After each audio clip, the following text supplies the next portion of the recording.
भाई इधर सिलेक्टर्स नए आए हैं तो ईशान किशन की किस्मत भी अब बदल गई है। वो ईशान किशन जिनको कोई पूछ तक नहीं रहा था, वो अब टी20 के बाद ओडीआई में भी कमबैक के लिए तैयार है, क्योंकि बीसीसीआई के जो सिलेक्टर्स हैं वो ना तो संजू सैमसन ना ही ऋषभ पंत, बल्कि अब ईशान किशन को ओडीआई सीरीज में भी लाने की तैयारी कर रहे हैं। जी हाँ, संजू सैमसन इंडिया के अब first choice wicket keeper batter बन गए हैं टी20 सीरीज में न्यूजीलैंड के खिलाफ और टी20 वर्ल्ड कप के लिए भी।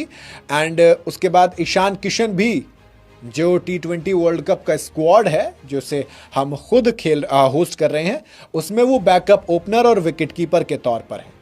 यानी कि टी20 फॉर्मेट में जो दो विकेट कीपर होते हैं उसमें एक का नाम संजू सैमसन, एक का नाम ईशान किशन। ना तो जितेश शर्मा, ना ऋषभ पंत, ना ही कोई और। बहुत सीधी सी बात है टी20 फॉर्मेट। लेकिन अब मीडिया रिपोर्ट्स के मुताबिक 3 मैच की जो ओडीआई सीरीज हमें ब्लैक कैप्स यानी कि न्यूजीलैंड के अगेंस्ट खेलनी है, इसमें भी आप वर्ल्ड कप के तरह विकेटकीपर के तौर पर किसी और को नहीं बल्कि ईशान किशन को देखने वाले हो। जी हाँ, ऋषभ पंत को अब ओडीआई फॉर्मेट से भी ड्रॉप कर दिया जाएगा। होम सीरीज जो थी उसमें आप कई सारी चीज देखेंगे, जिसमें ईशान किशन आपको फर्स्ट चॉइस विकेटकीपर के तौर पर नजर आएंगे। सिलेक्टर्स मीडिया रिपोर्ट्स में चल रहा है, उन्होंने ये डिसाइड कर लिया है कि हम पंत से अब कंप्लीटली मूव ऑन करने वाले हैं। न्यूजीलैंड सीरीज उसकी शुरुआत होगी।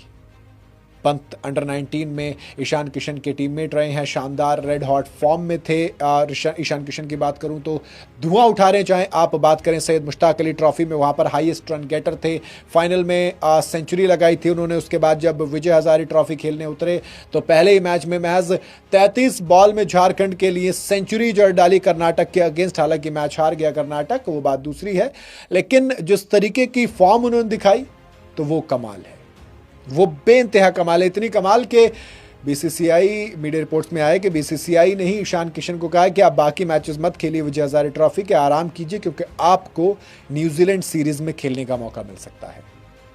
जी हाँ, ईशान किशन सबसे प्राइम कैंडिडेट हैं इस वक्त टीम इंडिया के ओडीआई स्क्वाड के विकेटकीपर के बैटर के तौर पर। ऋषभ पंत को हटा दिया जाएगा। ऑनेस्टली कहूं तो मुझे ऋषभ पंत सिर्फ टेस्ट के प्लेयर ज़्यादा भी लगते हैं। ईशान किशन जिन्होंने 2023 11 अक्टूबर के बाद से कोई भी ओडीआई मैच नहीं खेला है, वो कम बैक करने की तैयारी कर रहे हैं।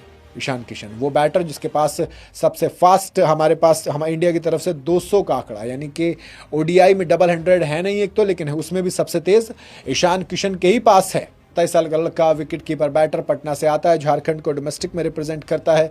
20 दिसंबर को टी20 में वापसी हुई थी, जब होम सीरीज यानी कि न्यूजीलैंड और टी20 वर्ल्ड कप के लिए टीम का